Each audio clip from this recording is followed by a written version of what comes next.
Bismillahirrahmanirrahim. Assalamualaikum warahmatullahi wabarakatuh. Selamat pagi anak-anak.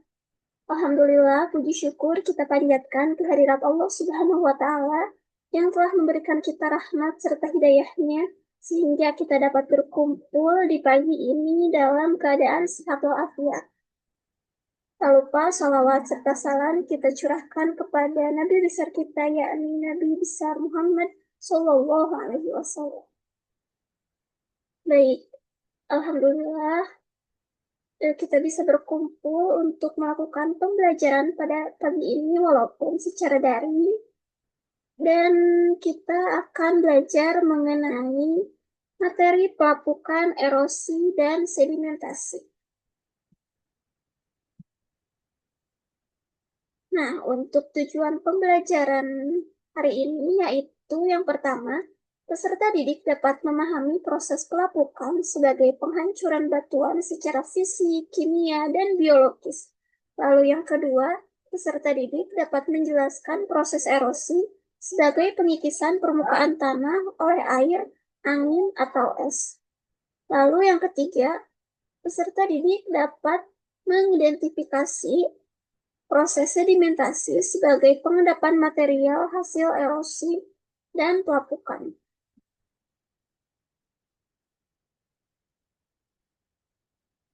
Untuk sub pembahasan kita pada hari ini, ada pengertian, jenis, dan dampak pelapukan bagi kehidupan, lalu ada pengertian, jenis, dampak erosi bagi kehidupan, dan strategi pengendalian.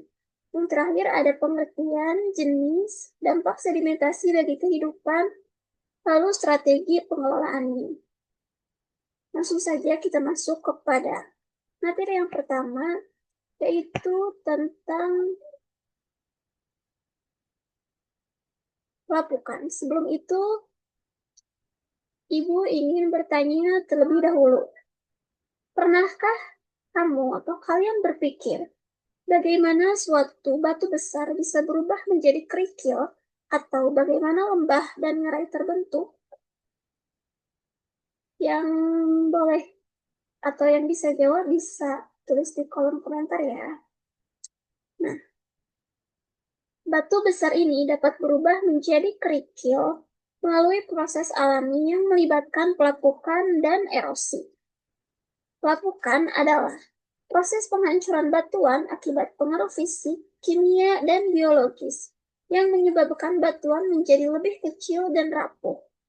Nah, setelah batuan itu melapuk, materialnya kemudian diangkut oleh kekuatan alam seperti air, angin, dan es melalui proses erosi. Selama pengangkutan ini, batuan yang bergerak bergesekan satu sama lain dengan media pengangkut, sehingga pinggirannya menjadi tumpul dan membentuk kerikil yang halus.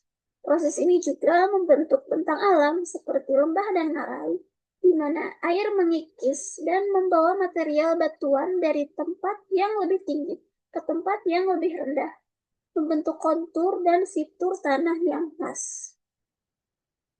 Langsung saja masuk pada materi pertama, yaitu ada pengertian pelapukan. Pelapukan adalah proses penghancuran batuan dari bongkahan besar menjadi bongkahan kecil. Penyebab pelapukan adalah sinar matahari, cuaca panas, ataupun cuaca dingin, iklim, perubahan suhu, unsur kimia, serta makhluk hidup seperti manusia, hewan, dan tumbuhan. Berdasarkan penyebab terjadinya, pelapukan ini dibedakan menjadi 3 bagian, yaitu ada pelapukan kimia, pelapukan kimiawi, ada pelapukan mekanik, dan ada pelapukan secara biologis. Yang pertama ada pelapukan fisik atau mekanik. Nah, pelapukan secara fisik ini yaitu pemecahan batuan tanpa perubahan komposisi kimiawi. Misalnya karena pembekuan pencairan air, tekanan uap, eksfoliasi, ataupun sekresi akar. Contohnya itu, batu yang retak karena perubahan suhu ekstrim, seperti panas di siang hari, dan dingin di malam hari, yang menyebabkan batu memuai dan menyusut secara berulang hingga pecah. Fenomena ini sering terjadi di daerah pegunungan dan gurun dengan suhu yang sangat ekstrim. Lalu jenis pelapukan yang kedua ada pelapukan secara kimia. Pelapukan secara kimia ini adalah perubahan komposisi mineral melalui reaksi yang melibatkan air, oksigen, CO2, dan asam organik. Contohnya itu terjadi karstifikasi pada batuan kapur akibat reaksi karbon dioksida dari udara dan air yang membentuk asam karbonat, yang kemudian melarutkan batuan kapur secara perlahan-lahan. Hujan asam yang mengandung sulfur dan oksida nitrogen juga menyebabkan pelarutan dan pengikisan batuan secara kimiawi. Lalu yang ketiga ada pelapukan secara biologis. Pelapukan ini adalah kontribusi organisme hidup seperti akar, mikroba, dan lichen yang mempercepat pelapukan fisik dan kimia melalui gaya mekanis dan senyawa kimia yang dihasilkan organisme.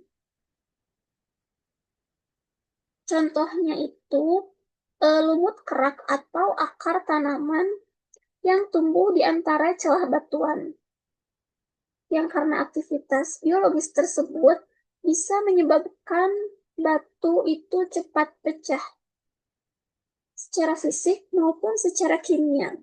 Akar tanaman yang menembus dan merusak struktur batuan menyebabkan batu pecah dan mempercepat proses pelapukan. Masuk kepada materi selanjutnya, ada dampak pelapukan. Pelapukan ini memiliki dampak positif dan juga dampak negatif. Dampak positifnya yaitu bisa menjadikan tanah menjadi subur. Selain itu, pelapukan di daerah kars juga dapat menyebabkan terbentuknya gua, sungai bawah tanah, dan dolina yang memiliki manfaat bagi kehidupan. Nah, gambar ini tuh merupakan dolina, yaitu cekungan tertutup yang terbentuk di permukaan tanah. Biasanya terbentuk corong akibat proses pelarutan batuan kapur oleh air. Nah, sebaliknya dampak pelapukan juga memiliki dampak negatif, yaitu dapat merusak batuan, seperti batuan pada candi yang dapat mengancam kelestarian benda.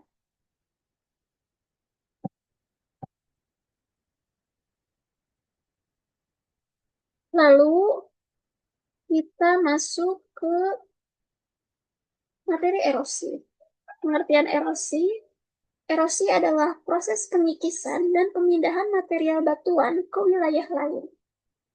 Berdasarkan zat pengikisnya, erosi ini dapat dibedakan menjadi erosi air, erosi angin, dan erosi glasial.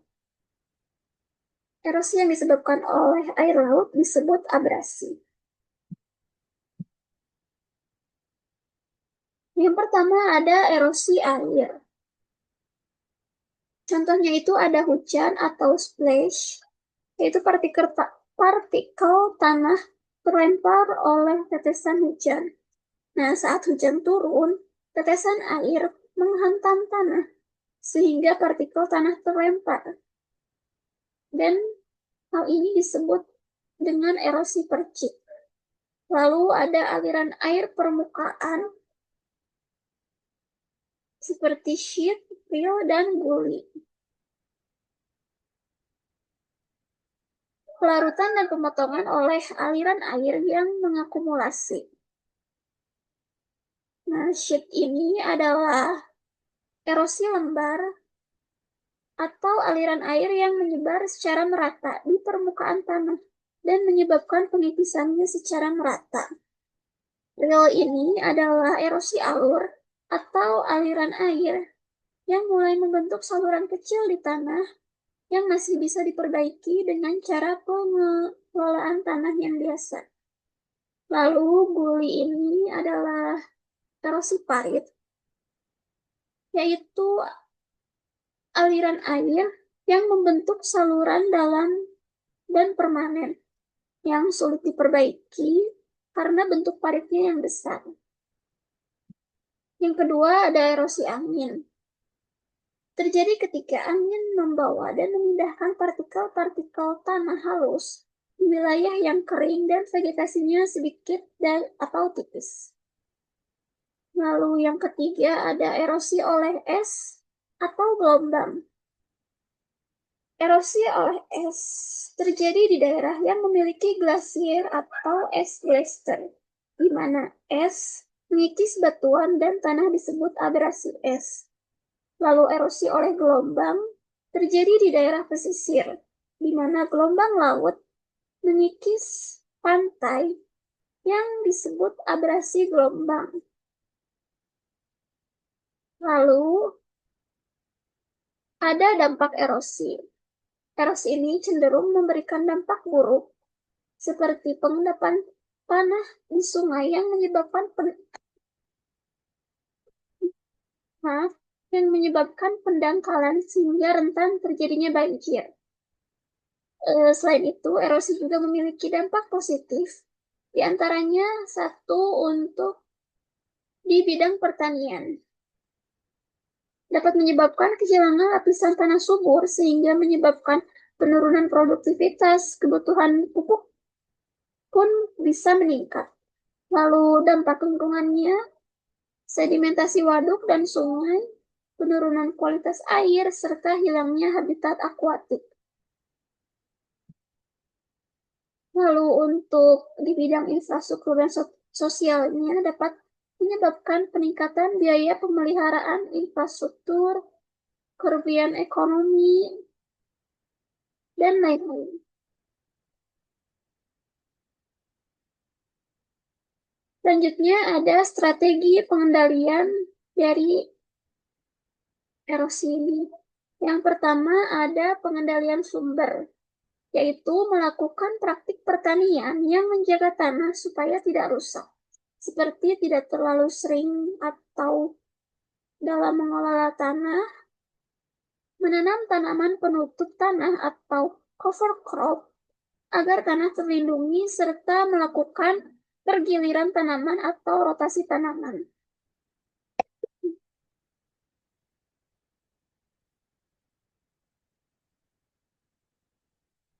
Selain itu, membuat teras-teras di lahan miring atau terasering dan menanam tanaman dalam pola garis-garis atau strip cropping untuk mengurangi laju aliran air dan erosi. Lalu yang kedua ada pengendalian aliran.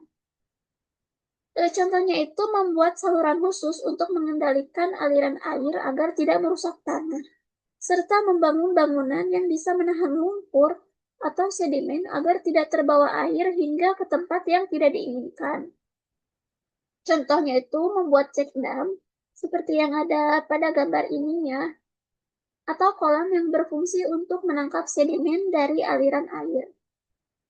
Lalu strategi yang ketiga, ada perbaikan tutupan lahan. Nah, ini tuh mencakup penghijauan kembali dengan menanam pohon atau reboisasi. Juga menggabungkan tanaman pertanian dengan pohon-pohon atau agroforestry dan menjaga tanaman di sepanjang tepian sungai seperti vegetasi riparian supaya tanah tetap stabil dan terlindungi. Lalu yang keempat ada perencanaan berbasis das atau daerah aliran sungai. Membuat peta yang menunjukkan wilayah-wilayah yang beresiko tinggi mengalami erosi, lalu menggabungkan teknologi seperti GIS dan model evaluasi erosi untuk merencanakan dan memilih tindakan konservasi yang paling efektif dan efisien dari segi biaya.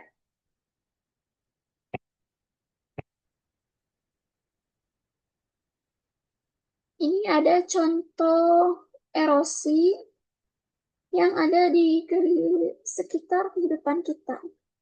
Ada The 12 Apostles di Victoria, Australia. Pada gambar ini, gelombang laut dan air perlahan mengukir gua dan lengkungan di tebing batu kapur yang akhirnya membentuk tumpukan laut seperti ini. Lalu ada juga Taman Nasional Nitmiluk, ini juga sama di wilayah Australia. Sungai Catherine telah mengukir ngarai dalam yang menakjubkan selama jutaan tahun. Masuk kepada materi terakhir yaitu sedimentasi. Sedimentasi adalah proses pengendapan material hasil erosi dan pelapukan. Salah satu contohnya ialah daerah endapan di muara sungai yang membentuk delta. Adapun sedimentasi yang dibawa oleh angin disebut aeolis, seperti yang terjadi di gurun pasir dan gundukan pasir. Contoh sedimentasi aeolis ini ada di Yogyakarta, tepatnya di pantai Parangtritis. Nah, jenis-jenis sedimentasi yang pertama ada pengendapan pluvial. Material seperti pasir dan lumpur yang terbawa oleh aliran sungai akan mengendap ketika arus air mulai melambat. Contohnya itu saat air sungai berhenti di bendungan di daerah dataran banjir yang luas atau di muara sungai tempat air sungai bertemu dengan lautan. Lalu ada pengendapan delta dan muara. Ketika air sungai yang membawa sedimen halus memasuki badan air yang tenang, seperti laut atau danau, sedimen tersebut mengendap dan menumpuk sehingga membentuk bentukan dataran baru yang disebut delta atau platform sedimen di muara. Lalu yang ketiga ada pengendapan resuspensi dan setting. Beberapa partikel halus tetap melayang dan tersuspensi dalam air selama kondisi arus tetap kuat.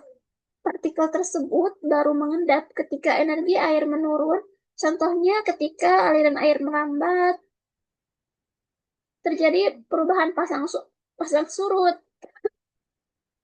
atau ketika waduk tertutup sehingga air menjadi tenang.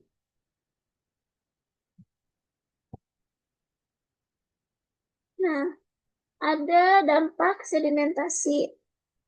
Sedimentasi juga memiliki dampak positif dan juga dampak negatif. Untuk dampak negatifnya, bisa menyebabkan pendangkalan sungai, perubahan aliran sungai, dan banjir. Namun, sedimentasi berupa endapan material di sungai dapat digunakan untuk bahan bangunan. Nah, selain dampak yang barusan, ada juga dampak secara ekologis, yaitu dapat menyebabkan penurunan kualitas air akibat peningkatan kekeruhan, perubahan habitat akuatik, dan akumulasi polutan terikat pada partikel sedimen. Lalu ada dampak teknisnya, sedimentasi mempercepat pengikisan waduk, mengurangi kapasitas tampung, mengganggu fungsi hidraulik saluran, dan memperbesar kebutuhan pengerukan serta biaya pemeliharaan. Lalu untuk dampak sosial ekonominya,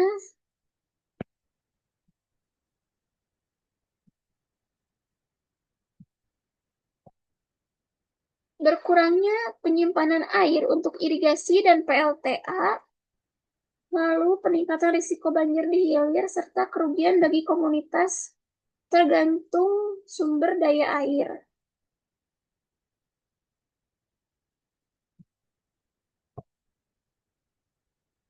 Selanjutnya ada strategi pengelolaannya.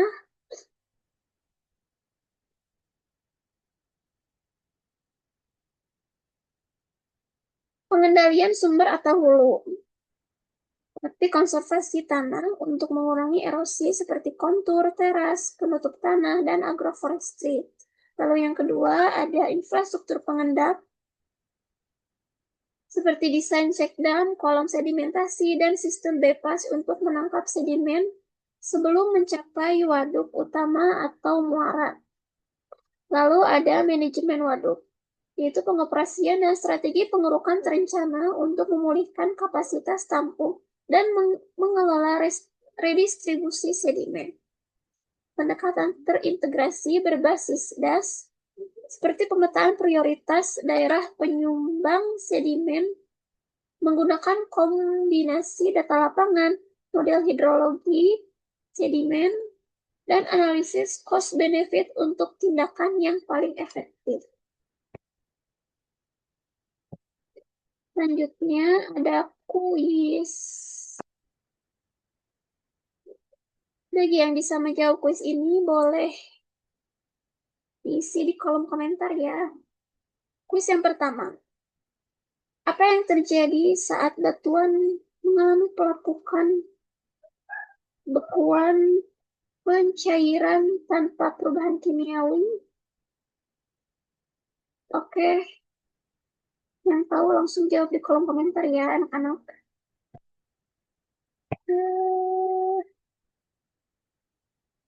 Lalu soal yang kedua, apa dampak positif pelapukan bagi kehidupan?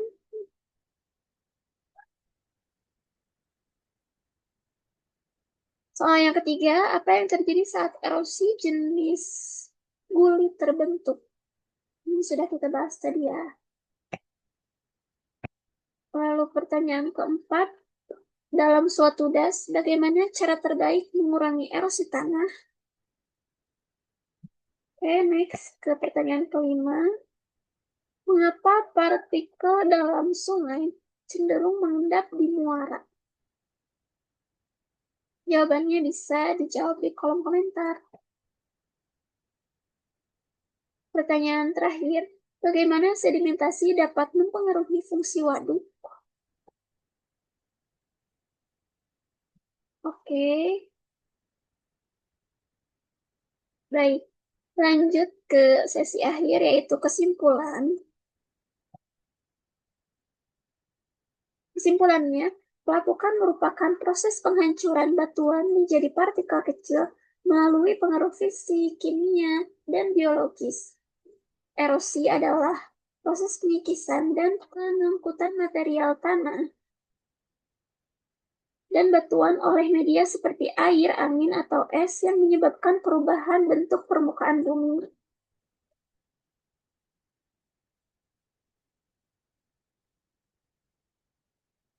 Lalu, ada sedimentasi adalah proses pengendapan material hasil erosi yang membentuk bentang alam baru seperti delta dan dataran banjir. Ketiga proses ini saling berkaitan dan berperan penting dalam siklus pembentukan dan perubahan muka bumi serta memengaruhi ekosistem dan kegiatan manusia. Pemahaman proses ini penting untuk pengelolaan lingkungan dan konservasi sumber daya alam agar kerusakan dapat diminimalkan dan keberlanjutan terjaga. Baik, sekian saja yang dapat Ibu sampaikan. Terima kasih banyak atas perhatiannya anak-anak yang sudah mau memperhatikan. Kita bertemu lagi di pertemuan selanjutnya.